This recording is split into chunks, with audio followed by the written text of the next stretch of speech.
Salut tout le monde, dans ma dernière vidéo, je vous avais dit que je vous montrerai comment configurer l'onglet toolerie comme il faut, puis comment vous créer des nouveaux templates pour enregistrer vos trucs que vous allez faire pour setter votre onglet toolerie.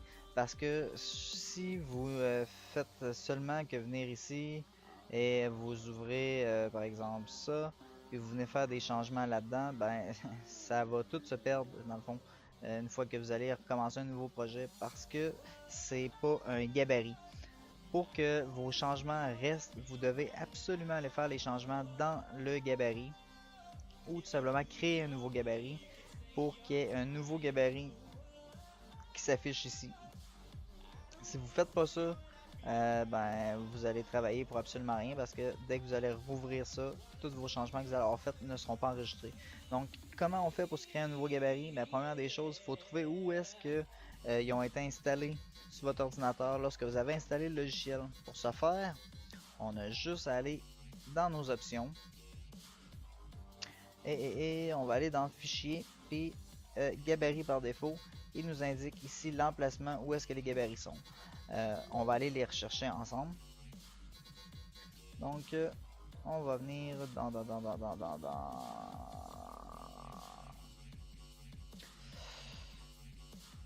venir ici. Et là, bon, c'est ouvert ici. On va aller dans le C. On va se mettre ça un peu plus grand. On va dire ça. Et dans le C. C'est dans utilisateur, public, document public, Autodesk, Inventor, catalogue, oups, non, pas catalogue, template, template. Et voilà, nos templates sont ici. Donc, et là, je vais juste tasser ça un petit peu. Et je vais revenir ouvrir ça ici. Vous voyez que, et je reviens, vous voyez que c'est configuré de la même façon. Donc, template, c'est ce qui se trouve ici. English, c'est ce qui se trouve à l'intérieur. Donc, si vous allez rajouter un nouveau template ici, ben, il va falloir que vous allez dans English pour l'avoir. Métrique, puis Old Version. Moi, ce que je vous suggère de faire, faites des copies de des templates que vous utilisez. Par exemple, mon Metal Sheet ici, je vais me faire une copie, copier, je vais le coller, puis je vais le renommer pour...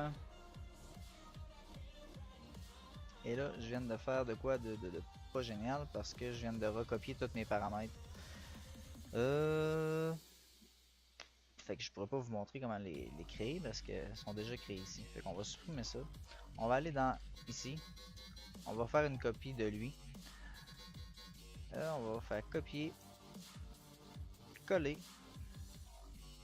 On va le renommer test tuto 1, 2, 3, 4. Tuto 4. On fait OK. On laisse ça direct de même. On ferme ça. Et là, je suis un petit peu con. Il va falloir que j'aille leur ouvrir. Je voulais juste voir quelque chose. Si je reviens ici, je suis dans English et j'ai test tuto 4. Pourquoi je dis que je suis con, c'est que je peux pas venir le modifier de là, parce que je viens de vous dire que si je le modifie de là, ça ne le tiendra pas en considération. Donc je vais devoir revenir. Oups, je suis un petit peu maladroit. Je vais devoir revenir le chercher. J'avais dit qu'il était dans C. Dans utilisateur. Et non pas là. Ici. Ici. Template. On l'a mis dans English. Donc il faut vraiment l'ouvrir de ici pour être capable de le modifier. Donc je le rouvre. Et là, vous voyez, il est ici. Donc tous les changements que je vais apporter dans les configurations de ça vont rester enregistrés. On va venir ici. Et là, avant d'aller plus loin, je vais vous donner un petit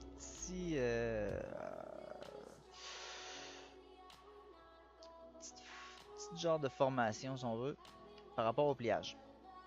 Pour que vous compreniez un peu le principe. Donc ça c'est la façon dont on plie du métal. Donc on a un poinçon puis une matrice. Et le matériel, ben, il est plié, dans le fond, le poinçon descend sur la matrice, puis c'est ce qui fait notre pli. Ce qui va déterminer notre rayon de pliage, c'est pas la matrice, c'est vraiment le poinçon. C'est l'angle ou le rayon qu'il va y avoir au bout du poinçon qui va venir déterminer vraiment l'angle, pas l'angle, mais le rayon de pliage. Et chose qu'il faut savoir, c'est que quand on plie du métal, ben, il y a un étirement qui vient se faire au niveau du matériel. Et là, je le cherche ici. Donc, vous voyez que ça ici, la ligne dans le centre, on l'appelle la fibre neutre. Donc, celle-ci va rester à la même distance. Mais sauf que l'extérieur ici du matériel, ben, il n'y a pas le choix, il faut qu'il étire. Donc, ça, c'est les logiciels de dessin vont travailler avec des facteurs K. Le facteur K, c'est justement c'est le facteur d'étirement du métal. Il y a des formules mathématiques pour le calculer.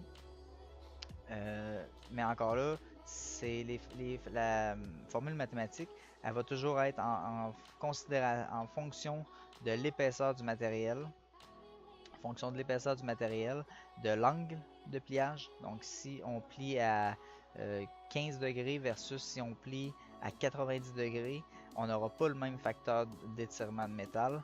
Et aussi, ça tient compte du rayon de pliage et de la matrice qu'on utilise. C'est tous des facteurs qui doivent être pris en ligne de compte lorsqu'on calcule un facteur K. Puis, on ne peut pas vraiment utiliser les facteurs d'étirement qui sont prédéfinis dans Inventor parce que justement, sont pas bons. Facteur d'étirement, ce que c'est entre autres, c'est, je vous l'ai dit, le matériel y étire quand on le plie. Donc, notre déplié doit être, de pas être, quand on découpe notre pièce de métal, ben, elle doit être d'une mesure souvent plus petite que la taille réelle qu'on en aurait vraiment besoin parce qu'il va étirer quand on va le plier pour arriver à la mesure qu'on veut. Et ça, on indique dans le fond au logiciel justement ces facteurs d'étirement-là et il en tient compte. Fait que quand il dessine la pièce, dans le fond, il tient compte du facteur d'étirement. Ce qui fait que quand on fait la mise à plat de cette pièce-là, ben, les pièces, ça se peut qu'il y ait des dimensions un petit peu fuckées, mais c'est tout à fait normal. C'est que lui, il a tenu compte de des étirements du métal qu'on va y avoir pré-entré. Moi, j'ai ce tableau-là. Donc, je vais utiliser ce tableau-là aujourd'hui pour vous aider à configurer ça. Vous pouvez faire un pause à vidéo et le screenshotter si vous voulez. Ce sont des facteurs d'étirement que j'utilise. C'est ceux qui sont rentrés aussi dans mon logiciel. Ils ont été testés, validés dans la vraie vie avec de la vraie matière. Donc, c'est vraiment des étirements dont je suis sûr à 100%. Vous voyez que je les ai pas tous parce que j'ai ceux qu'on utilise le plus souvent. Évidemment, de 60 degrés, j'ai ce facteur là. Donc, je vais aller chercher mon entre-deux, donc entre 60 et 90. Et entre 60 et 45, ça va devenir, si on veut, ma braquette avec laquelle je vais utiliser mon facteur K de 0.360. Je sais pas si vous me comprenez. Donc pour 45, ben, ça serait entre 45 et 60 et 45 et 30 va donner ma braquette pour utiliser le facteur de 0.230. C'est toujours en fonction de mon poinçon. Donc c'est mes outils que j'utilise. Puis mes matrices que j'utilise. Ça, c'est les outils qu'on met sur la machine de pliage. Et ça, c'est les rayons qui vont être créés avec ces outils-là par rapport à des épaisseurs de matériel données. Donc, c'est toutes ces informations-là qu'on a besoin d'aller rentrer dans Inventor. Je ne les ferai pas toutes avec vous. On va y aller avec... On va faire le 1 quart ensemble. Puis, ben, les autres, vous essayerez de les créer vous-même. Donc, je mets ça de côté. On est actuellement sur le template justement qu'on vient de se créer. Je l'ai ouvert directement dans le bon fichier. On clique sur ici. On va aller mettre le petit crayon. Là, vous voyez qu'il y a Suite focale de créer. Nous, on va venir créer. Cliquer sur créer. Et là, on va lui rentrer un nom. Celui-ci, c'est du 1 quart, donc on va le nommer 1 quart. 0.250. Bon, on pourrait mettre le nom qu'on veut. On va le nommer comme ça. Maintenant, on va venir configurer nos trucs ici. Donc, matière. On pourrait le laisser à générique. On va se mettre à acier. Acier doux. Épaisseur 0.250. Jeu de coupe. Le jeu de coupe, là, c'est quand on va venir faire des pliages. Mettons 2 plis. Faudrait que je vous le montre. Est-ce que je peux? Non, je suis figé sur cette fenêtre-là. Le jeu de coupe, c'est... j'ai pas d'exemple pour vous montrer. On va le fermer. On va recommencer. On va se faire un petit exemple là, pour que vous compreniez après ça de quoi qu'on parle. 6 par 6.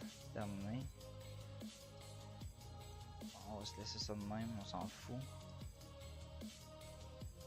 On va se faire 2 plis à 90. 3 pouces. Donc, le jeu de coupe que je vous parlais, c'est ça ici. C'est l'épaisseur qu'il y a entre nos 2 plis. Ça, c'est notre jeu de coupe. Tantôt, on va parler de déchirure de coin. C'est ça ici. Si je fais une mise à plat de ça, vous voyez que ma déchirure est faite comme ceci. Il y en a différents modèles. Moi, je vous conseille d'utiliser elle. La simple et unique raison, c'est qu'une fois pliée, elle est plus facile à venir souder parce que c'est plus près. Puis le jeu de coupe, ben, c'est important parce que si on le met trop haut pour rien, ben c'est dur, ça devient dur à souder. Donc c'est préférable qu'il soit plus rapproché. Ça n'a pas besoin d'être très très gros, mais plus que le matériel est épais, plus qu'on a besoin de se donner de jeu. Fait qu'on peut fermer ça. On revient ici, on va continuer ce qu'on est en train de faire. On clique sur le petit crayon, on retourne sur un corps. Ça c'est, on avait dit qu'on mettait de l'acier doux. Épaisseur. Oups. 250. Jeu de coupe. Là, il met automatiquement l'épaisseur, fait qu'il me mettra un jeu de coupe d'un quart, c'est vraiment trop gros. Pour du 1 quart, on peut se mettre un jeu de coupe de 0,020 millième, c'est bien en masse. Pli. On veut une déchirure arrondie. Ça, largeur du jeu, de grugeage, ça on peut laisser comme ça. Le rayon de pliage. Et là, c'est, on revient ici, 1 quart, on a un rayon de pliage, ça va être de 0,996. Donc on va aller rentrer notre rayon de pliage. 0,196. Transition du pli, aucun. Notre coin. Soudure linéaire. Rayon avec arrondi, on peut le laisser comme ça. Dimension du gruchage, on touche pas à ça. Et on fait enregistrer. Maintenant, on fait terminer. On a notre 1 quart qui est créé pour les règles de tôlerie. Maintenant, on a nos règles de dépliage. Et c'est là qu'on va aller entrer notre fameux facteur K. On va venir ici.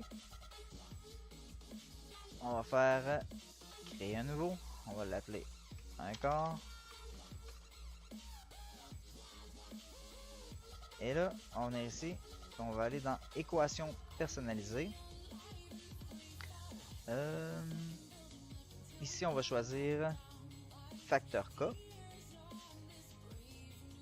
Et là, c'est ici qu'on va venir rentrer nos fameuses équations. Je les rentrerai probablement pas toutes. Donc, on dit que pour un pli à 90 degrés, c'est un facteur K de 0.365. Donc, ce qu'on va faire, c'est on va venir y indiquer ici 0. Oups. Mon facteur K ici est égal à 365. Pourquoi qu'il veut pas?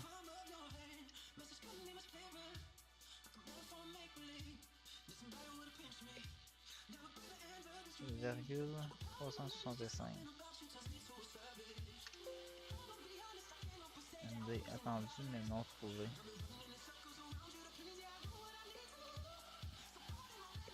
Point.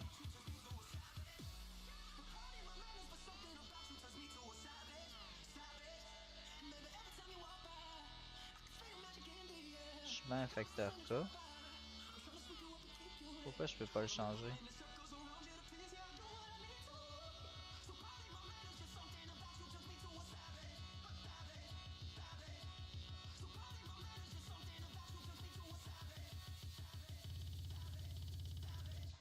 Théoriquement, ce serait de 90 degrés.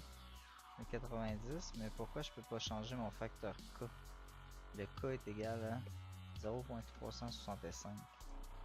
Bon, là il l'a pris en considération. Donc, et là c'était pas de 90 degrés, il aurait fallu que je fasse la différence entre les deux. 90 à 60. Et là, 90 à 60, ça fait 70, 80. Ce serait de 75 degrés à 180. Donc, on revient ici. 75. Oups. De 75 degrés à 180 degrés. On utilise ce facteur-là. On va faire insérer une ligne.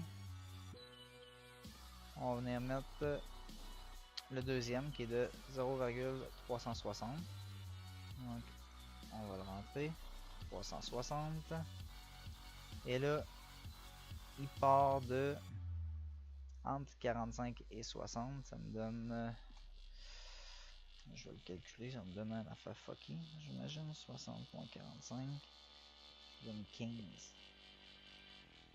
15 de différence. 60 moins 7.5.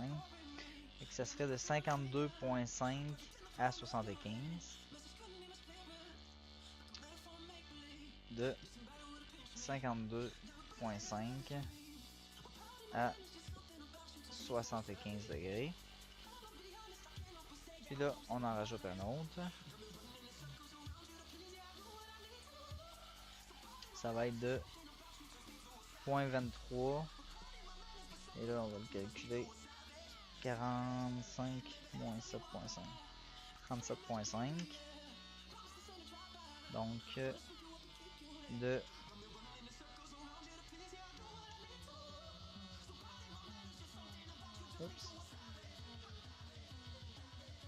de 37.5 à 52.5.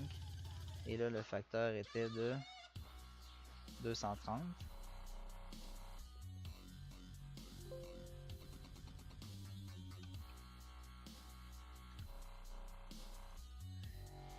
Et il nous en reste un à créer. On insère une autre ligne. Et là, ça va être de 0... non, ouais, ça va être de 0 degré. Parce que lui, je l'ai pas. Fait que de 0 à 37.5, ça va être 350. Donc, de 0 à 37.5, 0 à 37.5, on disait qu'on avait un facteur K de 350. Ok, donc, on vient de configurer notre fenêtre, on enregistre. Et là, je vais revalider pour être sûr que j'ai rien oublié dans mes règles de tôlerie. Règles de pliage. Ouais, c'est ça. Dans mes règles de pliage, un quart, il faut que j'aille dire de venir prendre la règle que j'ai créée ici. Donc, je reviens dans ma règle de tôlerie. Je viens sélectionner la règle de déplier que je viens de créer. Je fais enregistrer. Et je fais terminer. Puis là, je peux venir sélectionner mon 1 quart ici. Automatiquement, ça prend mon 1 quart en bas.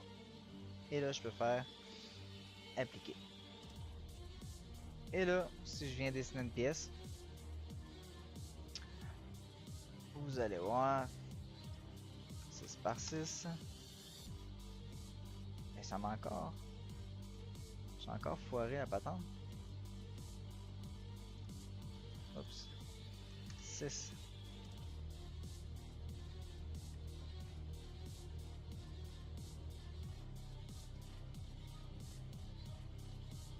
Voyons. Je n'arrache. Terminé. C'est ma face. Appliquer. Je viens faire un bord là, un bord là. 3 pouces. Appliquer. Et voilà. Je vais aller ouvrir une autre pièce. Sur le template non modifié, donc celui-ci. Je vais refaire la même pièce.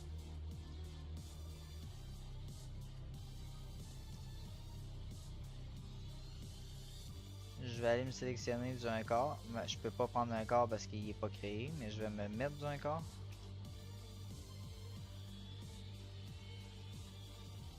Prendre ma face. Je vais me faire les deux mêmes plis.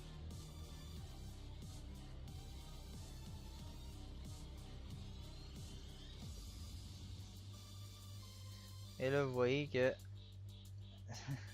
c'est pas du tout la même chose. C'est totalement différent. Donc, on ferme ça. On ne veut pas enregistrer. Ça, ici, ben, malheureusement, il faut que je supprime tout parce que je peux pas laisser ça comme ça. Parce que c'est mon template, on se souvient bien. Je vais enregistrer. Et je vais maintenant le fermer. Je vais revenir ici et je vais le rouvrir. Et les changements qu'on a fait sont restés là. Donc, c'est la manière de faire pour configurer. Je vous invite, si vous ne l'avez pas fait, à faire un screenshot de ça ici. C'est vraiment des paramètres, comme j'ai dit, que j'ai testé et qui fonctionnent. Et n'oubliez pas que si vous voulez que ça reste, allez les changer dans votre template. Faites des copier-coller, vous pouvez vous en créer autant que vous voulez. Et allez changer autant de paramètres que vous voulez. Ils vont toujours rester. C'est donc ce qui conclut la vidéo. Dans la prochaine vidéo, on va commencer à s'amuser à faire des pièces. Donc, on se revoit plus tard.